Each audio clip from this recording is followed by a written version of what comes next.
What is the number one problem of the human attitude in the whole world, mga idol?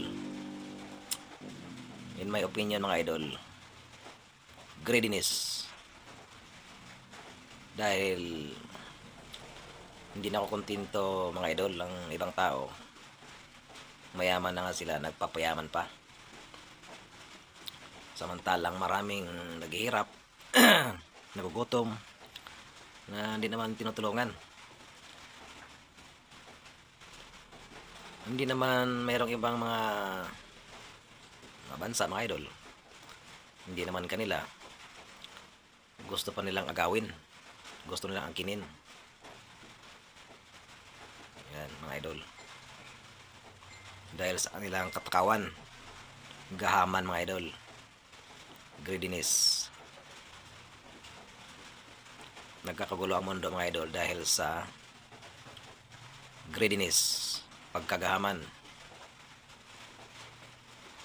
o katakawan, amen. Pagka madamot. Dapat magbibigayan lang tayo, mga idol, ito sa buong mundo para magmamahalan. Yan ang gusto ng Diyos, hindi yung paging gahaman. Kung anong para sa'yo, yun sa'yo. Kung anong para sa atin, yun sa atin. Hindi yung mapang-angkin tayo ng hindi naman sa atin. Gusto natin manglamang, pang-agaw. Hindi tayo fair sa ibang kapwa natin, mga idol. Kaya yan ang sa tingin ko number one problem ng ugali ng tao sa buong mundo, mga idol. Greediness. Dahil hindi na ako kontento. Ayan, mga idol. Sana makontento lang kung anong meron. Yun lang. Hindi na yung maghangad pa ng sobra-sobrang kayamanan. Dapat maging fair tayo sa kapwa natin, kapwa tao.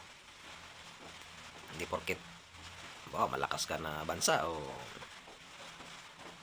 malakas ka na tao, mayaman ka, lalamangan ang mga mahihirap na bansa o tao. Dapat hindi ganun, mga idol. Yan ay greediness, mga idol. Yun lang, mga idol. Thank you for watching.